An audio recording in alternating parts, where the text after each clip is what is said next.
Hello again. Today we're going to do Guandao.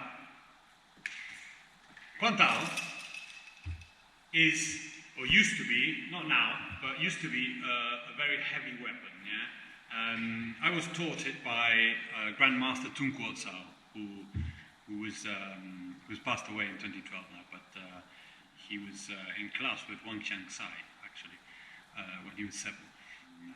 And I mostly did all my training with his first disciple, but on Saturdays we used to go to his house, and he looked at me and said, You're big and strong, Guandao."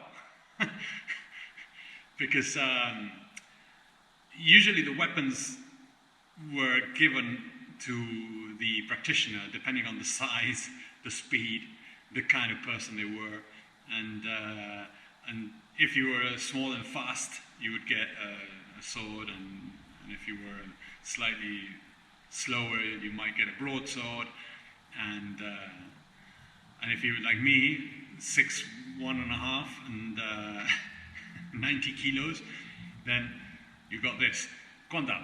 Now, Guandao was used by the Chinese from the north who were bigger. And the way they used this was to cut, yeah? Now, this has a spear on the back, yeah? I don't know if you can see it. Then it's got a blade, yeah? Now, and the blade has a point to it and an edge to it. This, of course, is not the actual weapon. This is just a weapon for exhibition, so it's quite light, and it's not sharp, and it's bendy, let's say, right? But the actual weapon was much heavier, and it was a stiffer blade. Basically, they used to hit the horses, yeah? So you had soldiers galloping towards you with swords, or with a sword, and said warrior or soldier with a Guandao would grab it, crouch, hit the horse and the legs, yeah? The horse would do a nosedive, the rider would fall, and then he would get stuck by the other side of this. That was one of the ways they could use it. Now, when you start doing the form for this, there's many different positions and cuts for it, right? So, but the main one is Pamapu, yeah? Mapu, Pamapu, hit, yeah? Now, back, hit. As if it's coming down on your shoulder, yeah? Or your neck. So, that. Then you have that, yeah? Then you have that and that. Mamu, yeah? Then you stick, yeah? So, stick, and then you stick the other way with the end of the blade, yeah? But you also cut, yeah? So this form is for advanced students, and it's quite difficult because of the size and because of the complexity of every cut, yeah? And it goes like this. Let's do a bit of it, just to show you. Now, so it starts more or less like this. Hit, and now cut. Shifu, yeah? Step and cut. Now, some people kick it, and then cut, yeah? I was taught it without the kick. So basically, hit, grab, step, chew, and cut under, yeah? Then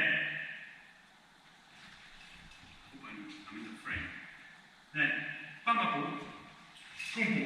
Now you're going to turn, Shafu, hit, jump, Mapu, hit, stick, stick. Mapu, Kung Fu. Turn, step backwards, and hit. Cut, yeah? There, boom. Now, upwards, boom. Now jump into Shafu, boom. Backwards, Kung Fu. Shafu again, upwards, yeah? Then, Kung Fu. Cut up, and away, upwards. Then, stick. Again, yeah? Now this time, cut, yeah? Kick, cut, up, Shifu, Shafu, turn, Mapu. Now, you're going to Mapu, and now you're going to go up, grab, cutting, cutting over your head, yeah? Grab, cut, 3 times, cut over your head, cut, and then cut, walk, grab, turn, block, down, Mapu, Kung Fu, yeah? And now jump, kick, block, Mapu, hit, shiu, cut, jump, and cut, yeah? And jump, and cut. Now, at this point, I don't know if I left the frame, but sorry if I did. Now, at that point, Tung Tsao,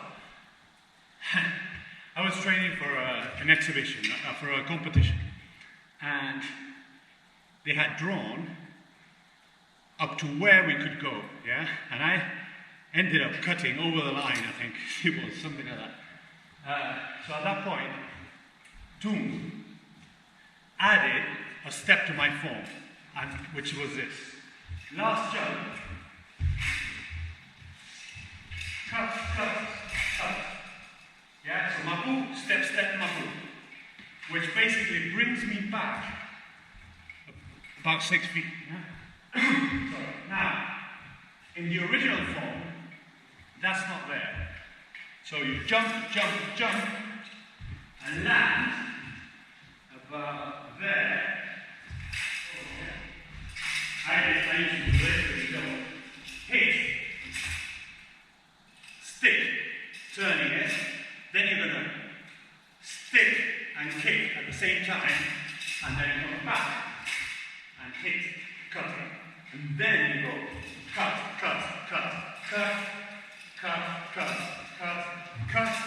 Mapu, 2 jumps, 1, 2, and now stick, cut, back, block, hit, move back, cut, chew, cut,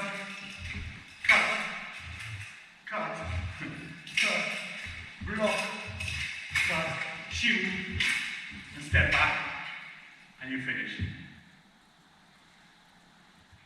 Now, as you can see, it's not an easy form.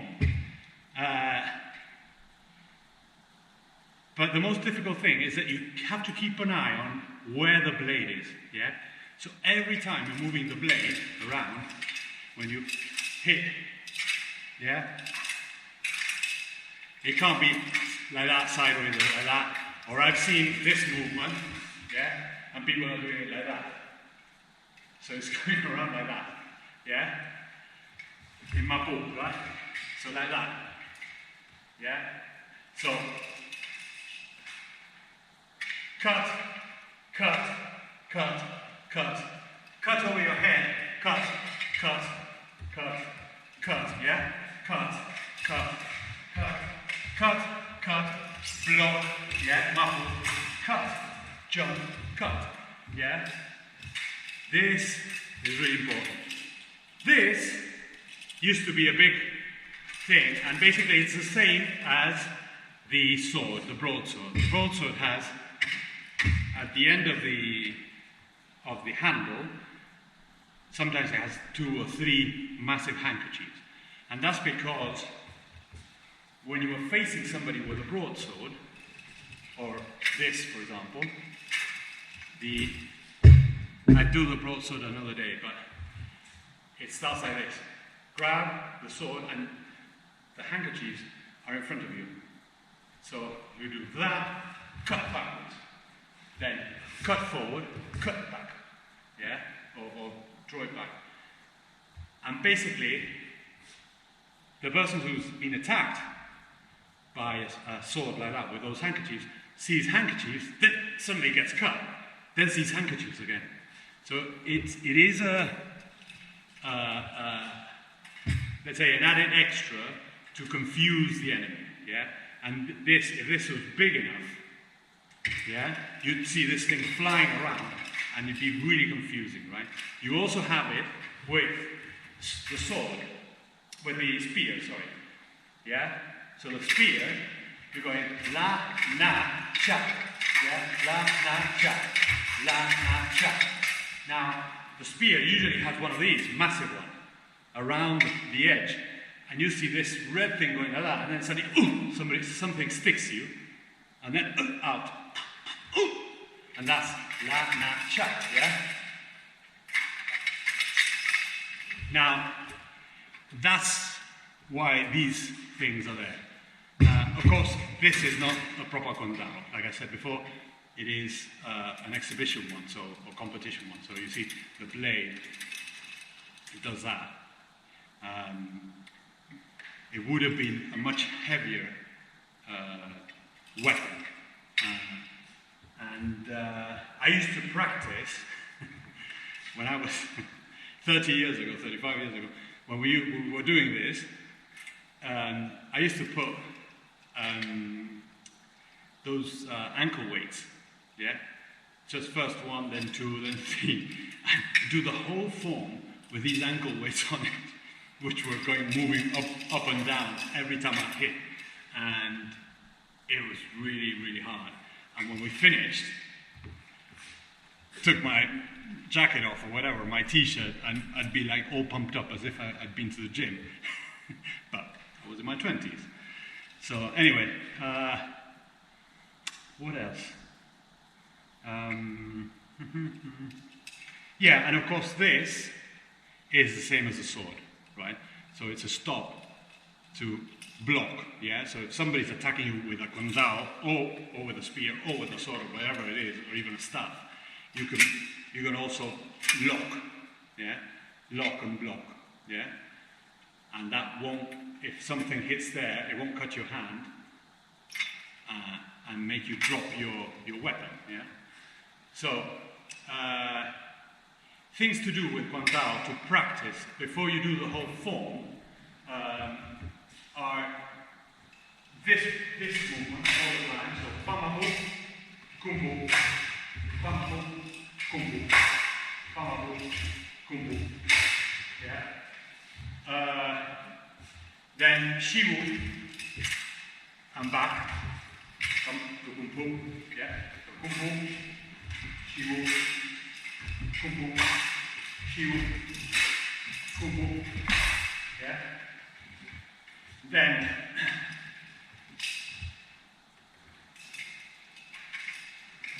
hit, hit, hit, hit.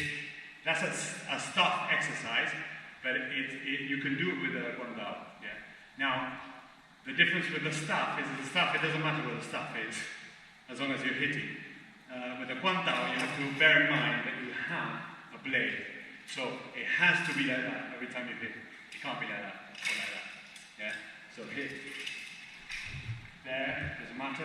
But there, hit. Yeah? And to start with, before you do that, you can do that, and then back, up, back, and then over, yeah?